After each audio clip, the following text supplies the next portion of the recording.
रामायण जो है वो 6 शास्त्रों का सार है।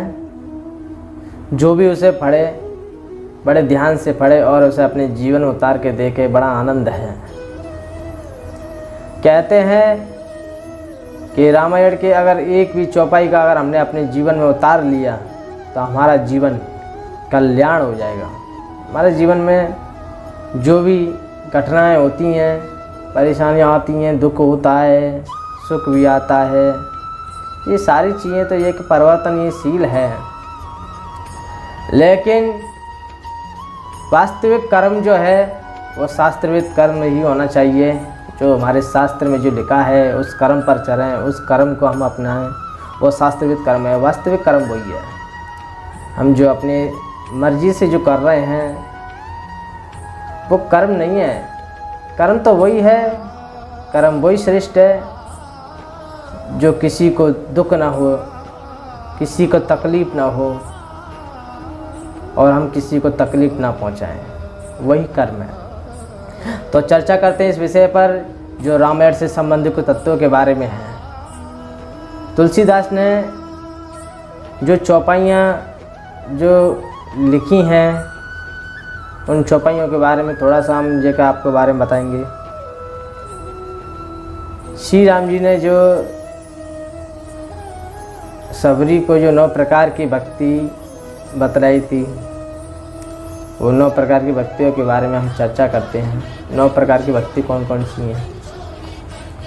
माना जाता है कि 9 प्रकार की जो भक्ति हैं उनमें से अगर एक भी भक्ति का हम पालन करें, अपने जीवन में उसे उतारें, तो हमें मुक्ति मिल सकती है, हमारे जीवन का कल्याण हो सकता है। तो वो 9 प्रकार की भक्ति इस प्रकार हैं कि जो प्रथम भक्ति है जो है प्रथम भक्ति संतन कर संगा। जो प्रथम भक्ति जो है संतों का संग या संतों का सत्संग, लेकिन ऐसा मिलना बड़ा कठिन है। संत तो पहली बात तो जय रहे ही नहीं, संतों का संग कहाँ से मिलेगा, संतों का सत्संग कहाँ से मिलेगा। लेकिन 9 भक्तियों में से एक भक्ति तो ये कि हो सकती है, कर सकते हैं।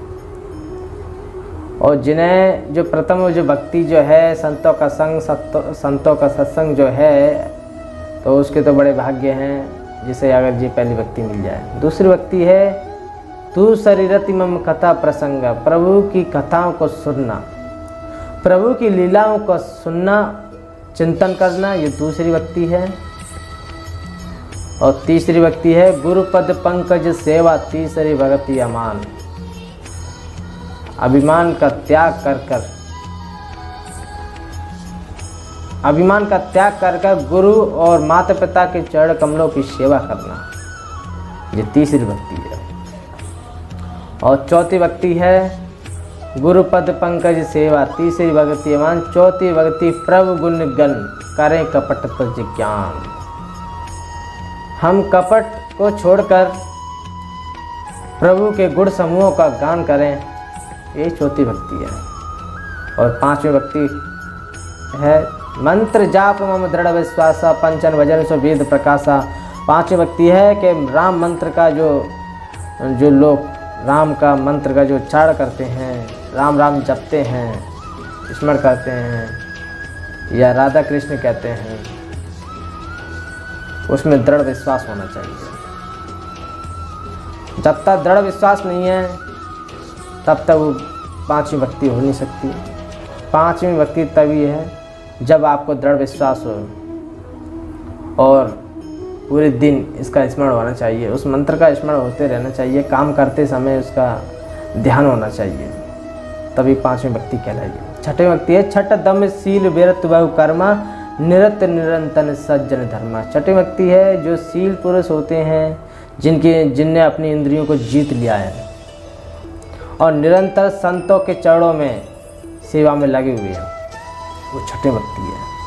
सातम सममय मय जग देखा मोते संत अधिक करने का। सातवीं भक्ति है जो संसार में मुझे ओतप्रोत राम में देखना, पूरे संसार को मुझ में ओतप्रोत राम में देखना और संतों को प्रभु से अधिक मानना, ये सातवीं भक्ति है।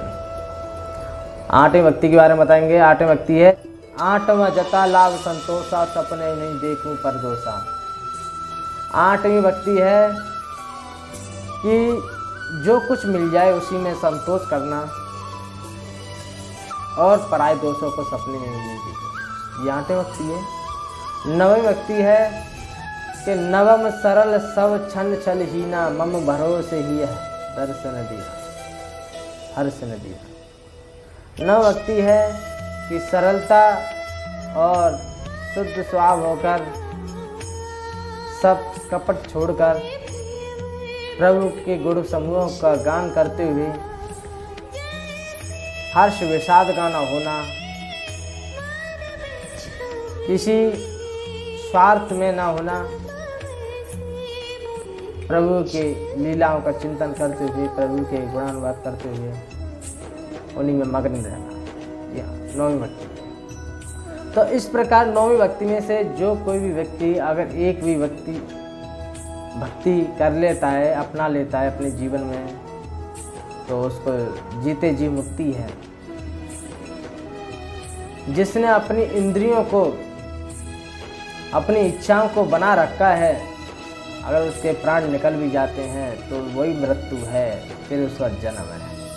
अगर जीते जी हमने अपनी इंद्रियों को अपने वश में कर रखा है, अपनी इंद्रियों को हमने प्राप्त कर रखा है जीते जी, तो वही मुक्ति है।